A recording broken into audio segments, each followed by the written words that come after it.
Hello and welcome to part 10 of my Championship Lode Runner video walkthrough for the Apple II here on YouTube. In this video I will complete levels 46 through 50, winning the game. This is my longest video in terms of gameplay, which should probably be expected. I'd have been bummed if any level this late were easy or simple. Level 46 is an entertaining mishmash where you wonder what the heck some map parts are for. I felt smart once I figured them out, as well as the right order to do things in. Level 47 is a bit of a slog, but constructing a clean win that avoids the small risk of an enemy reappearing in the wrong spot is a good, thoughtful puzzle. Level 48 may require some patience with the RNG, with some painful ways to be careless and lock yourself out of a win, but figuring how precisely to get the 4 middle chests requires an unexpected wrinkle. Level 49's big mystery is how to get back to the suspended structure you started on. The moment of insight made me feel really good, both when I first found it and when I came back to it years later. It also has some asymmetrical false floors that can fool a careless player. Level 50 is a very worthy final level, which feels like a final exam without the boring questions. While the playthrough is under 3 minutes, there were so many blind alleys I went up before realizing, yes, this is the solution. Dealing with the first and second enemies you see make an intricate new puzzle, and everything else looks just messy enough that remembering what you did on previous levels doesn't quite work. This is a pretty neat level. There's a lot to do and good variety, and you kind of wonder what you have to do at first, but one thing to do is to get the first enemy to go down the false floor and then get the other enemy. Make sure you dig so the second drops a gold chest, and now you'll be able to proceed uninhibited just to get all the gold chests that are out there. Might as well start with the 3 high group of them. When the floor regenerates, you just fall onto them. And now on the left side, we can pick off those gold chests on the far left. And now you will need 3 times down to take out the triangle of 9 gold chests. And you will find also that there is a false floor above 2 of them. It's on either side of the center. This one's a bit tricky to find, but you realize that regular digging just doesn't do it. If you dig on the left-hand side, you dig 4 times, 3 times, 2 times, 2 times, and then you fall in, and that gives you the idea that, hey, maybe on the right we don't have to dig the square just above the gold chest. So that's what we're doing over there. We're very close to finishing the left. Now on the right, there's the matter of what's that guy doing on the ladder below? And what order do we get the chests in?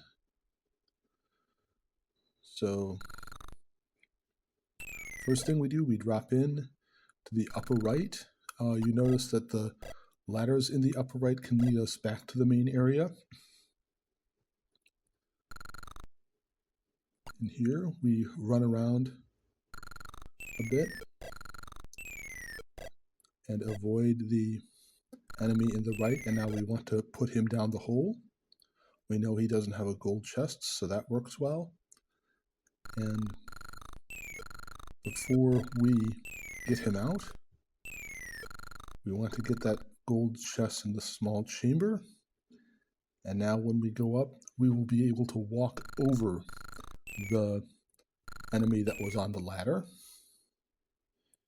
And so I'm not sure what I was thinking about here or why I was waiting, but I get the chest to the left, and then I kind of hope and pray that that's a false floor to the left. It is. And then I get to walk over the enemy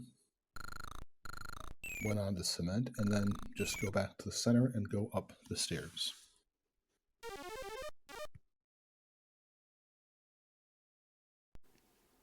The bottom end of level ladder is necessary because the last chest you get is near the lower right, on the isolated platform that's brick on the left and cement on the right.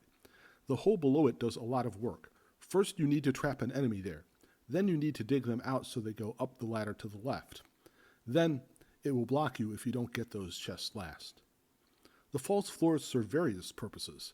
It's not obvious where they are, but the one in the center impedes you.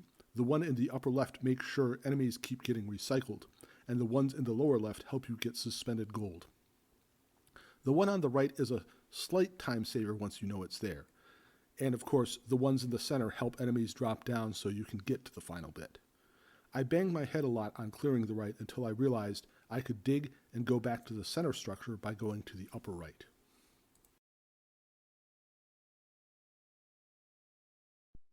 This one looks pretty straightforward as you just kind of dig above the enemies. And I'm going fast for the gold chests where you don't need to dig an enemy. You just kind of drop and dig and so forth. But you really don't want to go fast when you're digging over the enemies because you will miss one.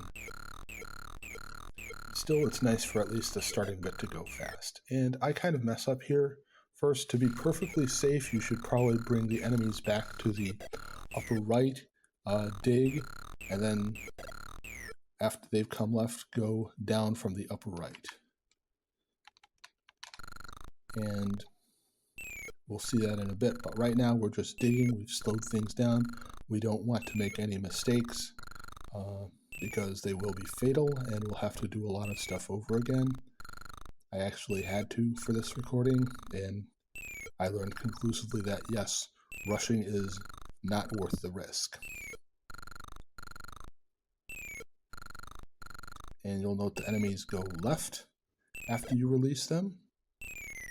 That's no big deal when there's one guy, but when there are a couple, it means you may get trapped between two of them. So yeah, it's probably best to take care of the rightmost enemy and then keep going left. Also, you'll note that every enemy has a gold chest, but that shouldn't be a problem. They'll eventually release it before they get to the bottom. And even if they don't, you can dig to get them. You'll probably have to anyway, since they've released their gold chest and pick up the new one.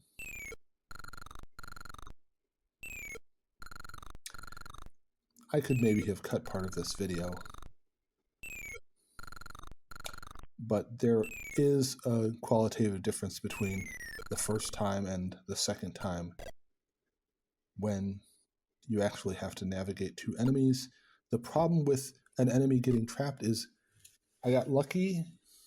They appeared where I don't need to go, but they actually can appear under each other. So I played with fire and I was safe, but I don't recommend it. You want to go to the upper right, as I said before, go left, dig, and then go right over the enemy and then down one, and the enemy will go left and down.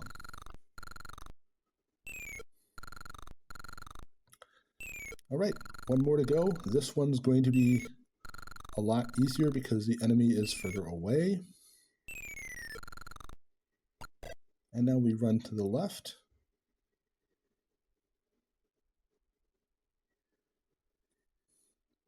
And the enemies try to go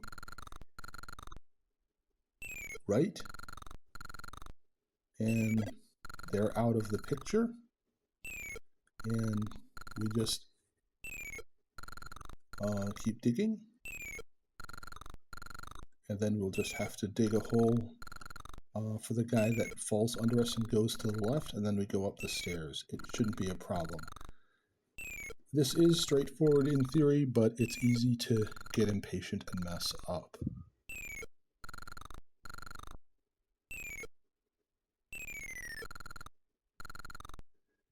I'd say it's the weakest of the last 5 levels just because you know what to do, and there is a strong sense of, I can't believe I messed this up. Or you don't feel like you really got outsmarted. Might have been better as an earlier level, but still fun. This level has no false floors or end-of-level ladders, and it doesn't need them. The main question here is how to outsmart the enemies so that they fall into the holes you want them to. If you dig and trap them, there is a risk they'll regenerate underneath another you need to get rid of. But if you make them fall in a natural pit, you're very safe.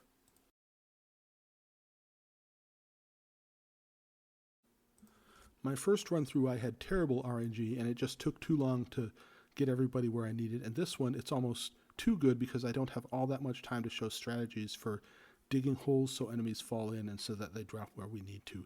There are the 4 single holes on the top that you need enemies to fall in. You have 5 enemies, so that leaves 1 free there. 1 just fell into one of them.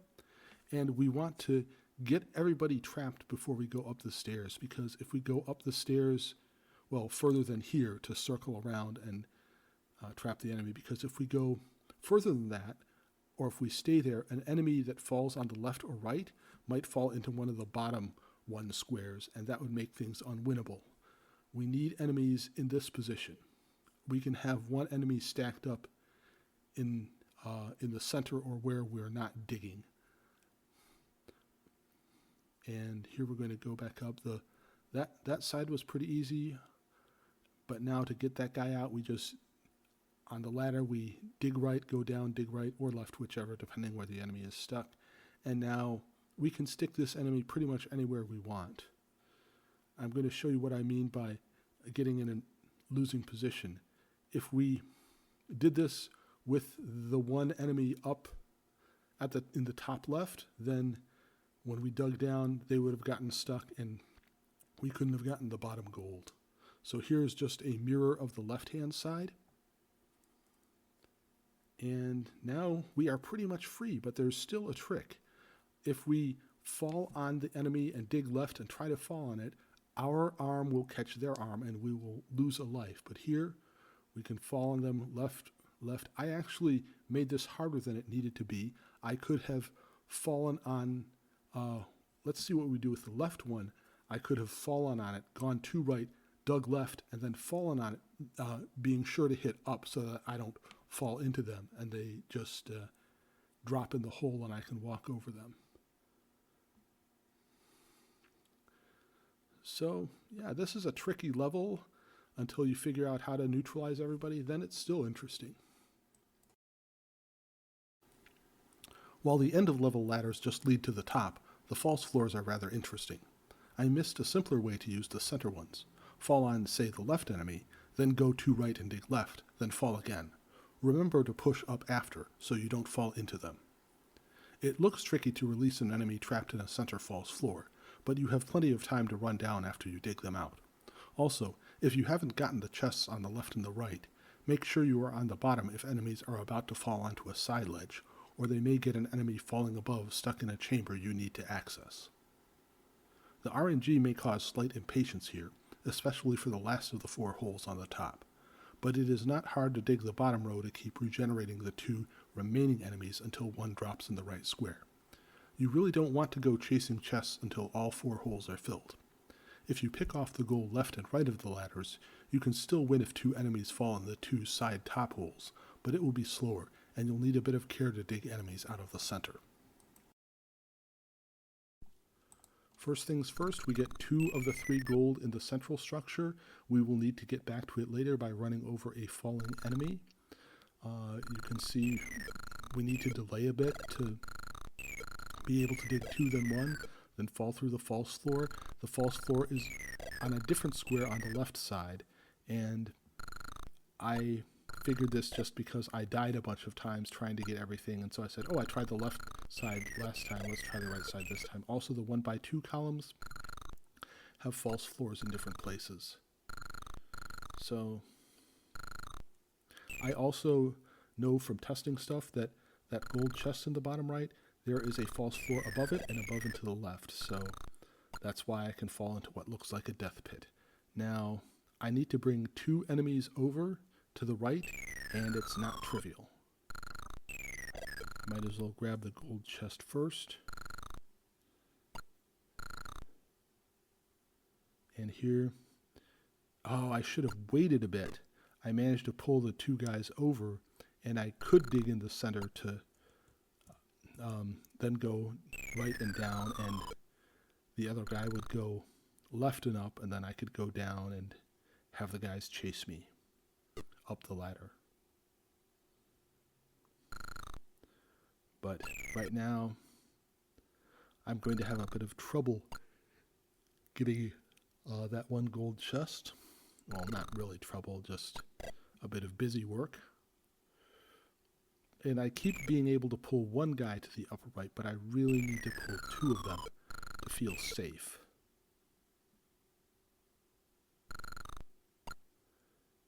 And I should probably have gone up before that hole closed, but I got a bit of luck finally with the enemy dropping down the left ladder and coming over, and that allowed me to lure two enemies to the right. And now you notice that false floor on the very left edge is useful for me making sure that I can, get to the part where I can run over the enemy to make it back onto the structure. I missed my chance there. I really do want to make that gold in the center of the last, because if I don't, I will have to figure a way to trap the enemies, which is possible because I can dig just over the ladder and they'll kind of bounce up and down and get stuck. But it does feel a bit fiddly. This way, I'm just digging, and now I'm finally in a position where I can wait if the guy drops down the left, and he did. So now the first part of getting this gold chest is the same as at the start. We pause for a bit, we dig, and now we can dig 2 and 1. And now when we dig onto that false floor, we dig left because there is no false floor, and maybe I should have dug right here to make things a bit easier, but yeah, you need a final bit of planning. You could probably get away with digging to the bottom as well. This level looks symmetrical at first, but the false floor imbalance allows for different challenges. First, let's note the lower right one is only a temporary nuisance. After you see what's going on, you can dig 2 above the chest. From the playthrough, you saw the left side was harder to sweep than the right. From this map, you see the asymmetrical false floors make for 2 different puzzles right away in the starting structure. It's easy to assume you do the same for each lower chest, just mirrored. But these later levels do everything they can to catch you. Since you probably won't solve the rest of the level all in one go, it's worth checking each side on separate tries to note they are indeed different, though once you know what you're doing, it's best to save the third gold chest in the structure for last. Then it seems slightly better to get the chest in the lower left of the central structure first, to leave the chest in the lower right for last. The end of level ladders will let enemies come up to guard you from leaving the platform below easily. Going right is usually your best bet, as even with 2 enemies on the right, you can fall right and dig right twice pretty easily. You'll need fancier footwork on the left. The 1x2 columns with gold next to the center structure, where there'd better be false floors or else you're stuck, also require different solutions. Dig from the top ladder on the right, fall through the middle ladder on another. Leaving the left one until last is a decent alternate strategy. After looting the starting structure a second time, you can just keep digging the left square until enemies below get trapped. It may take a while, but it works. And you can then dig 1 left and 3 down of the gold chest, then fall down to get it safely in plenty of time. The mirrored move on the right is very tricky, but then again, it's not really necessary since it's easier to keep the bottom center right ladder clear. This level does allow a slow way through, just staying the edges when below the starting structure, but bringing the enemies up to your level and then falling right is quicker. Okay, so we dig left to release the guy, we dig left again after going right, and then we go up, and now for whatever reason he goes up and right instead of up and left, but we're not going to complain. We dig 2 and then we dig 1, and we get to the structure of 6 boxes in the 2x3 area here, and you can see we've done this sort of digging before, and then we dig around the ladder, and the digs there make it so that we can do everything in one go. We can slip up and just take care of things later, but it's nice to be able to be efficient. Now we get the gold in the lower right. The gold above it, we could not dig from the side because there was a false floor. And now what we're going to do is we're going to dig and fall on the enemy. Be sure to push up and then push left, and we're going to come around and we're going to fall in again and run over right just in time. Now we're going to clear the upper right. We dig and go left. Well, not quite clear the upper right. Start on it. The upper right is where we'll get the last gold chest, and then we'll just get the gold here and dig right, go down, dig right, and then go right and up the ladder, again 2 digs down. We come back, we dig right, and then we dig the rest of this structure there, not forgetting to dig left before going up, and we make it back to where we were. Now we need to take out the bottom here. This first time I'm going to mess up because I mistimed the first digs. I probably should have just gotten the gold chest instead. But yeah, you dig the 2x2 square, then you go up the right ladder. I get the gold chest to wait a bit, then I come back. Then I redig the 2x2 square, and it will be easy to dig the remaining 2 squares, then get the suspended gold, and come back up. And now we don't want to fall on the gold immediately. We want to dig the floor, and then dig the floor left and down of it. And now we dig and run right, dig and run right to put the enemy in the very bottom. Now there's one more to go. I paused a bit here just trying to get my bearings, but we're going to go down, dig, go down, left, down, and hit up quickly again so you don't fall into the guy stuck in the pit. That would be kind of annoying this far in. And now we just dig to get all but one of the 5 gold chests in the row. The 5th one falls pretty easily, and we dig the same way as before. And now we go to the upper right. We just need to dig once, and up the ladder we dig 3 times. And there we go. We won 800,000 exactly. The false floors on the left seem mean, but hey, they make the final level a worthy challenge. The upper one cuts you off from solving the left if you didn't dig in the upper left structure, and the lower one makes you realize it will be tougher to get the center right gold chest. The only other false floor is the one that an enemy falls in, and you just have to remember to walk over them to get the gold chest before you dig them out. There are no end-of-level ladders here, but they aren't really needed. They wouldn't even make it easy for the enemies to run after you, since it's pretty clear you can save the upper right for last. Though we solved the game, I still want to show what happens if you get the very top score while doing so. During the recorded playthrough, we didn't get this because my score on completion equaled what I got before, so I needed to die and try again to get a higher score, regardless of lives left. A high score on solving the game doesn't just give 8 letters in the high score list either. You get a whopping 19. Here's what I wrote in originally. Much younger me wasn't that pompous, honest. I just thought I was pretending to be pompous. I admit, I had the text plan in advance, since the instruction manual mentioned it as a reward for solving all 50 levels. The manual also promised certificates for winning. You'll see in the background that one was more colorful and had my name, and one was more official looking. Then the initial demo level will run through again as I give my final thoughts. If you sat through the original introduction video and even part of the playlist, I hope the demo level feels more intuitive to you now. I remember waiting for the certificates to arrive in the mail and how my parents said it was just a stupid game. Shouldn't I go after real actual certification? But I remember the time I took to plan it, so I was less likely to lose a saved game and have to start all over at level 1. This helped me with trickier subjects like formulating math proofs or running science experiments, with developing hypotheses and following intuition and so forth. I've come back to Championship Lode Runner several times since, and it's fun to refigure the strategies. For this video walkthrough, I found a whole bunch of new things big and small when working through the levels for this video, explanations or demonstrations that text just couldn't do. I wanted to keep the playthroughs relatively short but still convey good information without going too fast. Some changes were drastic enough to redo the playthroughs, but some gave me additional smaller stuff best added in the recaps. I learned a lot about editing clips as well, whether it was cutting them down in size or fixing or normalizing the volume. Whether you're revisiting your own victories, just looking to see how certain levels are completed, using this to give the game another shot, or just here for curiosity, I hope it was useful. I look back on my GameFAQs guide as of May 2026 and I see there are so many holes in it, but at the same time I'm glad I wrote it, because I like to do what I can to keep a great franchise like Lode Runner alive. I always wanted to revisit this game, but I didn't want to proofread the guide unless I had to. Making these videos never felt like proofreading drudge work, despite all I wound up doing, and I hope these videos conveyed that to you.